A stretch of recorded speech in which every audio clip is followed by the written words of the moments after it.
நிச்சயமாக மாறியிருக்கிறது. இதை முக்கியமான விஷயம், அமெரிக்கா பலவீனப்பட்டு போய்விட்டது. அந்த பலவீனத்திற்கு ஒரே ஒரு உதாரணம் வேற ஒன்றும் இல்லையே.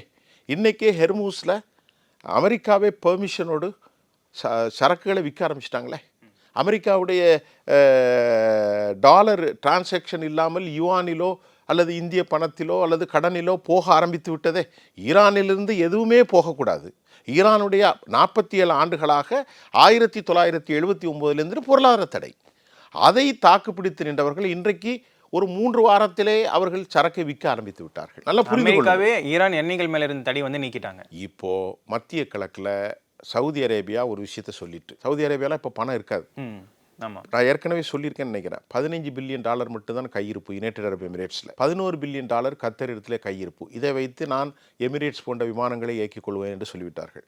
இந்த போர் விரைவிலே முடிய வேண்டும் என்பது நமது பிரார்த்தனை, நமது எண்ணம். ஒட்டுமொத்தமாக இந்த போர் முடிகின்ற போது அமெரிக்காவால் எதுவுமே சாதிக்க முடியாத ஒரு தேசமாக இன்றைக்கு அல்லது நாளைக்குள் நாங்கள் எல்லாவற்றையும் அடித்து விட்டோம் என்று ஓடக்கூடிய வாய்ப்பு உண்டு. ஆனால் ஒரு வாய்ப்பு இருப்பதாக சர்வதேச பாவனைகளால் சொல்லப்பட்டது.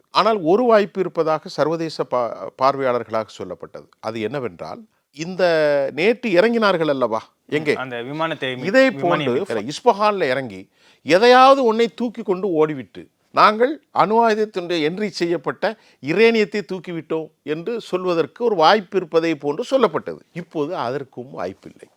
கீழே விழுந்து மீசையில் மட்டுமல்ல, முகங்களெல்லாம் இரத்த களரியாக நிற்கின்றது அமெரிக்கா. எப்படி தப்ப போகிறார்கள் என்பது பல கேள்வி.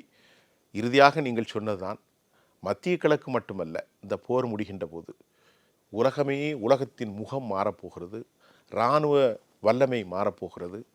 இதுவரை பிராந்திய வல்லரசாக வில் போட்டு கொண்டிருந்த அமெரிக்கா பல 100 ஆண்டுகள் பின்னோக்கி செல்ல போகிறது.